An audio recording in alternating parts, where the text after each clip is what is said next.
E aí galera, beleza? Aqui ó, no seu canal Piwa Ajude-me e vamos fazer a próxima Codewars. Então, aqui tem uma lista cheia de números pares e um número é ímpar. E aqui é o oposto. A gente tem que descobrir aquele número que, precisamos retornar aquele número que é único, que é basicamente fora da curva, tá bom? Como vamos fazer? Vamos pegar aqui. Vamos já pegar os dois. Vamos chamar os dois. Ele aqui, né, para a gente depois só trocar, só para testar. Obviamente não faria muito sentido num código verdadeiro, mas a gente pode trocar rapidinho. Ok, vamos começar, né? So, vamos fazer primeiro, como sempre, uma list comprehension x for x em L. E agora a gente, de qualquer maneira, a gente vai precisar, vamos pegar o número e também ver se é par ou ímpar. Então a gente pode colocar assim, né? Como já mostrei na outra aula, desse negócio aqui. Essa aqui é a prova se é par ou ímpar, né? Aqui, como está vendo aqui, né? É o único que é true, esse aqui. Então, né? Isso já pode, se você não souber isso, já pode lembrar, você vai precisar toda hora esse negócio. Ótimo. So, mas agora o problema é o counter, certo? A gente precisaria um counter para ver se só é ou não. Tem como fazer um list comprehension, tem como fazer um counter. A gente pode fazer isso, olha. A gente coloca assim uma lista, e agora vem truque. Agora vem truque. Esse aí vamos precisar de novo, é para economizar memória, vamos fazer aqui um while loss de novo, while loss operator. A gente coloca uma vírgula aqui, e agora, olha aqui, counter true, append, na verdade pode colocar qualquer coisa aqui, só uma coisa, if g, else, counter false, append, qualquer valor.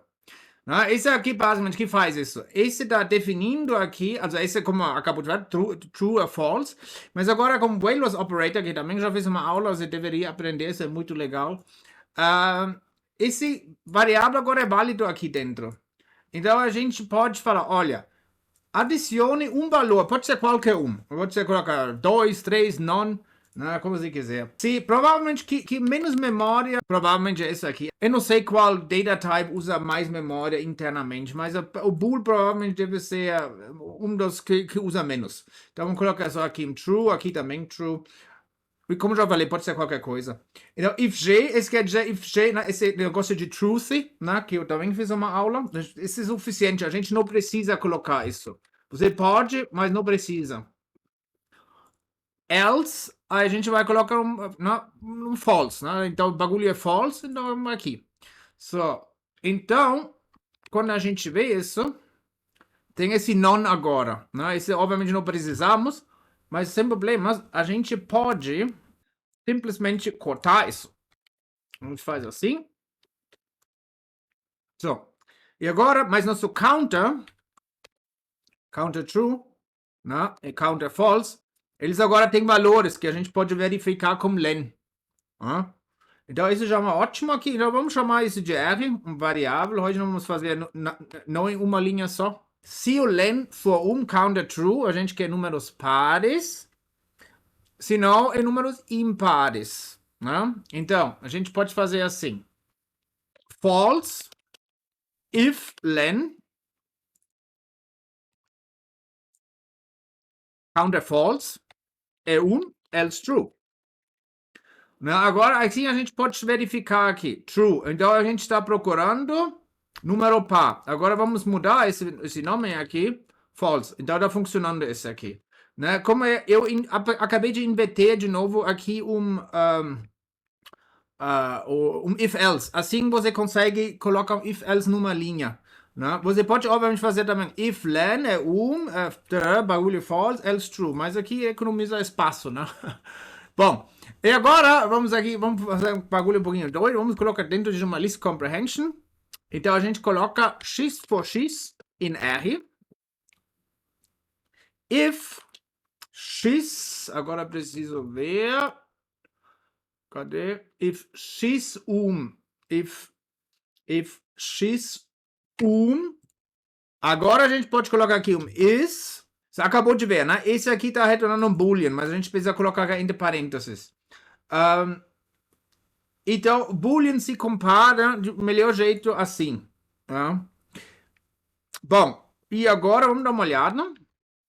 Ótimo, e agora a gente já tem o resultado correto. Só agora, esse false não precisamos mais. Então, a gente só vai querer o zero. Isso, e desse aí também só vamos querer o zero. Deu, isso aí. Só vamos testar isso. So, aqui, integers. Eu preciso, obviamente, dar nome de novo, não é ele mais ele. Então, em integers, tem mais um ele aqui. Não, não. Vamos testar se dá. Isso deu. E agora vamos attempt. Boa, deu certo. Então, vamos colocar submit. Boa, isso também é uma boa opção. Você vai contar aqui em pares e pares. É basicamente o que a gente fez, só a gente fez um pouquinho diferente, né? Aqui um negócio. Maravilhoso. Muito obrigado por ter assistido e a gente vai se ver na próxima aula, tá bom? Tchau, tchau.